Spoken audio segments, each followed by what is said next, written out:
नमस्कार, मैं हूं राकेश कुमार। आप देख रहे हैं मत अभिमत। मित्रों, अभी चारों तरफ जहां भी जाइए, गांव, घर, चौक, चौराहा, चौपाल, हर जगह एक ही चर्चा है। वो है भू सर्वेक्षण का, कि कैसे करें, क्या करें। इस संदर्भ में हमने भी कई वीडियो बनाया और कई वीडियो में जितने हमारे जो सम्मानित दर्शक हैं, उनमें से कई लोगों ने कब्जे की बात की कि हमारा ज़मीन कब्जा है, मतलब अवैध कब्जा है। उस स्थिति में क्या होगा? तो कई जो प्रश्न आए, उसके आधार पर जो चीज़ें, जो प्रश्न निकल रहे हैं, उस पर आज चर्चा करेंगे। कल हमने बात की थी उत्तराधिकार की, वंशावली की, और आज बात करेंगे कि अवैध कब्जा जो होता है, या यूँ कहे कि अवैध कागजात के नाम पर जो कारोबार चल रहा है, उस पर क्या होगा। ओरिजिनल जो भूस्वामी हैं उनको कैसे उनका हक मिलेगा, इसी पर बात करेंगे। लेकिन इसके पहले बता दें कि हमने पूर्व के वीडियो में बताया था कि ये सारी प्रक्रिया ऑनलाइन की गई है कि लोगों को इसका लाभ मिले। लेकिन जो व्यक्ति, और इसके लिए खासकर विभाग ने ये कहा, मंत्री ने भी कहा कि जो लोग विदेशों में हैं वो वहीं से बैठकर ये सारी प्रक्रिया पूरी कर सकते हैं। लेकिन दिक्कत यह है कि विदेशों में कई जगह से हमारे मित्रों ने, जो हमारे दर्शक हैं, उन लोगों ने इस बात की चर्चा की कि वहाँ पे ये खुल नहीं रहा है।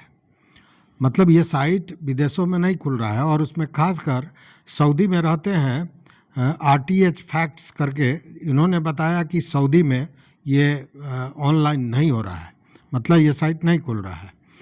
वहीं उदय कुमार सिंह हैं, उन्होंने भी कहा कि भाई ये तो खुल ही नहीं रहा है बाहर में। उसी तरह मोहम्मद फैज़ान हैं, उन्होंने कहा कि मैं दुबई में हूँ और दुबई में भी यह साइट नहीं खुल रहा है। उसी तरह बरहेता साहब हैं, इन्होंने लिखा कि मैं कुवैत में हूँ और साइट लगता है जैसे यहाँ ब्लॉक है, यहाँ साइट खुल ही नहीं रहा है। तो ये एक बड़ी समस्या है, और इस पर हमने पहले भी निवेदन किया था, विभाग को संज्ञान में दिया था कि इस पर तुरंत कार्रवाई होनी चाहिए। अन्यथा ये लोग जो विदेशों में हैं और उनकी ज़मीन बिहार में है, उनका पुश्तैनी घर बिहार में है, उनके लिए परेशानी का सबब हो सकता है। या तो अब वहाँ से वो यहाँ आवे इसी काम के लिए, और अगर आते हैं तो खर्च होता है, पैसा खर्च होता है, समय खर्च होता है, और इन्हीं सारी चीज़ों को बचाने के लिए सरकार ने और विभाग ने ये ऑनलाइन प्रोविज़न भी दिया था। और ये इसीलिए इसका नाम विशेष भी रखा गया था कि विशेष भूमि सर्वेक्षण। तो इस पर मेरा निवेदन होगा विभाग को कि विभाग इस पर संज्ञान ले और इन चीज़ों को दुरुस्त करे, ताकि उन मित्रों को जो बाहर बैठे हुए हैं, विदेशों में हैं, वो अपना जो हक है, जो अपना नाम है, वो दर्ज करा सके इस सर्वे में। तो ये तो जो समस्या थी उस पर बात था। और अब आते हैं हम अवैध कागजात के माध्यम से जो लोग चाहते हैं कि दूसरे का ज़मीन हड़प लें, उनका क्या होगा। क्योंकि ऐसा एक नहीं, दर्जन भी नहीं, सैकड़ों और हजारों केस हैं जहाँ पे गलत कागजात बनवाकर, गलत ढंग से दाखिल खारिज कराकर, गलत ढंग से जमाबंदी में नाम घुसाकर, और ये सब कुछ अंचल को मैनेज करके किया गया था, और अब वो दावा भी प्रस्तुत किया जा रहा है। वैसे में क्या होगा? कुछ चीज़ें हैं, जो परिस्थितियां हैं, जो प्रश्न हैं, उसके आधार पर कि अगर कोई व्यक्ति जाली कागज के आधार पर दूसरे व्यक्ति की ज़मीन पर दावा करता है, उस स्थिति में उस ज़मीन का खाता किसके नाम से खुलेगा? मतलब वो कागज जो उपस्थित कर रहा है व्यक्ति, वो जाली है। उस स्थिति में क्या होगा? तो उस स्थिति में होना यह है कि जो भी व्यक्ति जाली कागजात के आधार पर दूसरे व्यक्ति का, जो सही में उसका रैयत है, उसके ज़मीन पर दावा करता है, उस स्थिति में खाता मूल व्यक्ति के नाम से खुलेगा, जिसके पास ज़मीन की कागजात होगी और यह स्पष्ट होगा कि दूसरा व्यक्ति जो दावा कर रहा है उसका कागजात गलत है। तो ये तय कहाँ से होगा?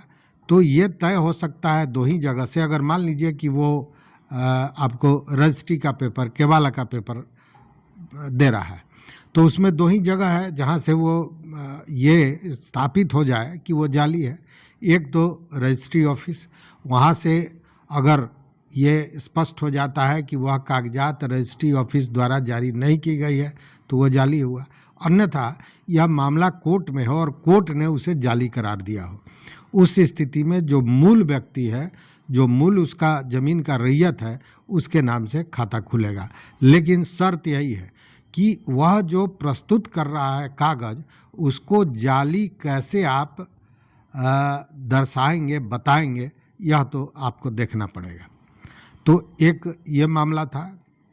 मतलब कि आप ऐसा मानिए ना कि ये मामला सीधे सर्वे टीम जो है वो इसका निस्तारण नहीं कर सकती है। इसके निस्तारण का जो अधिकार है या जो स्थिति है वो आपके हाथ में है। अब आप उस कागज़ को कैसे अवैध करार देते हैं, इसी के आधार पर आपकी मलकियत उस पर बनेगी। अगर नहीं करा पाते हैं उस कागज़ को, वो व्यक्ति वैध करार दे देता है, तो उस स्थिति में मामला गड़बड़ होगा और तब आपको फिर पुनः कोर्ट जाना पड़ेगा, चूँकि यह मामला कोर्ट का हो जाएगा।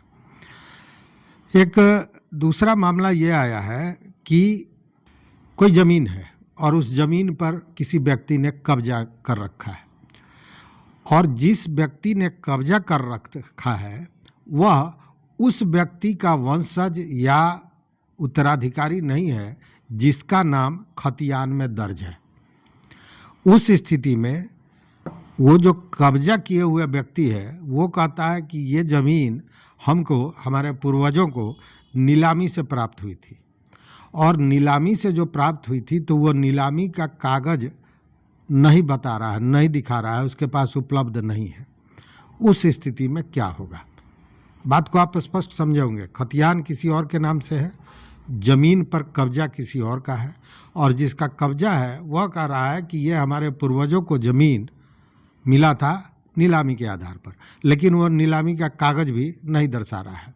लेकिन खतियान में तो किसी और का नाम है और उसका ये वंशज या उत्तराधिकारी भी नहीं है।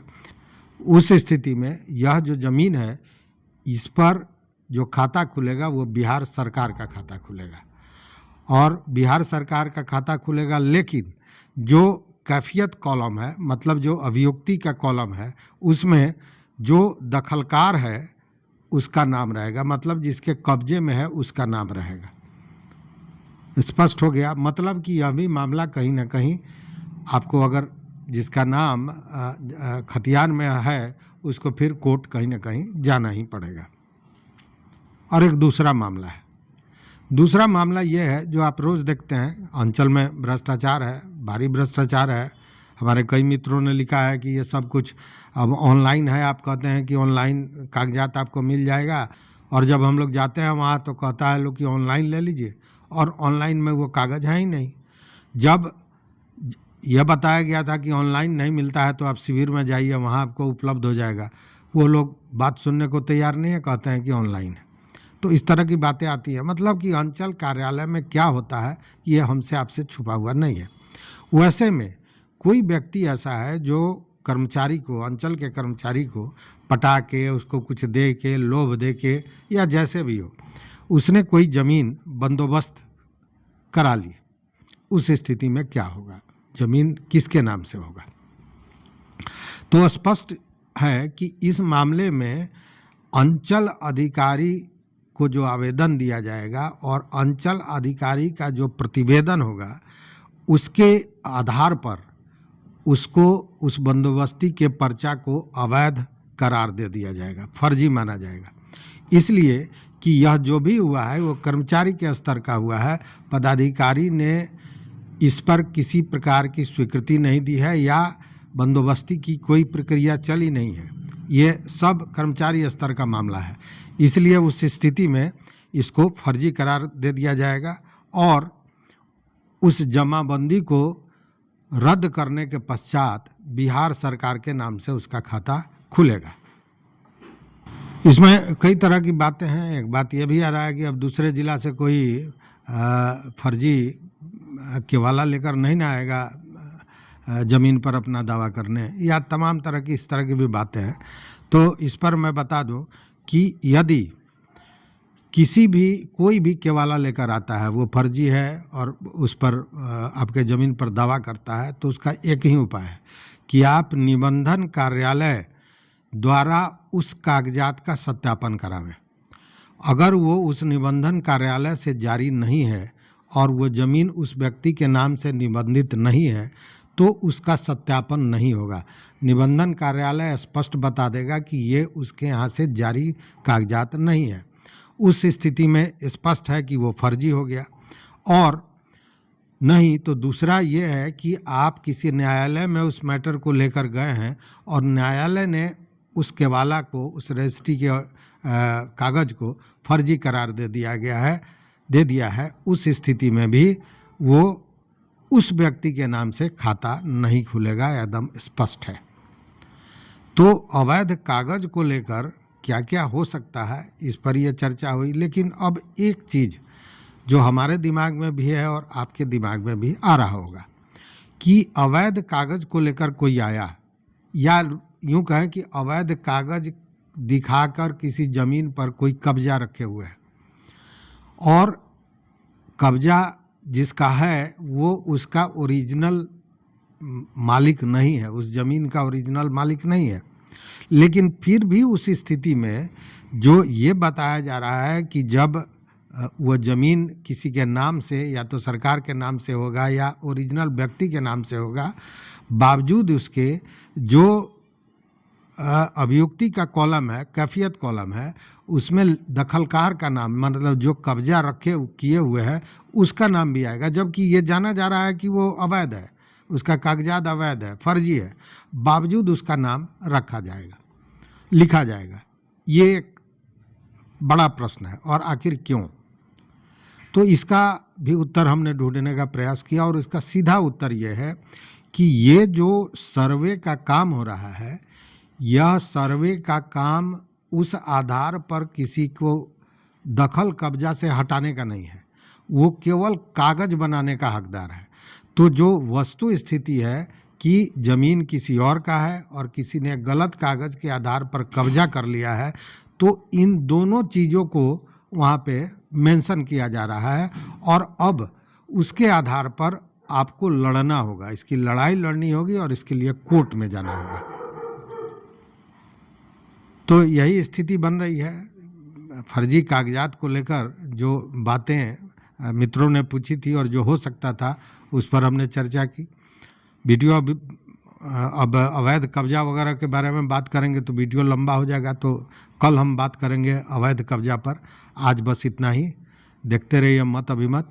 और मित्रों, अगर चैनल पर नए हों, अभी तक आपने इसे सब्सक्राइब नहीं किया है, तो सब्सक्राइब कर लीजिए, और अपना विचार, अपना मत ज़रूर दीजिए। अगर कोई प्रश्न हो तो हमारे कमेंट बॉक्स में आइए। बहुत बहुत धन्यवाद।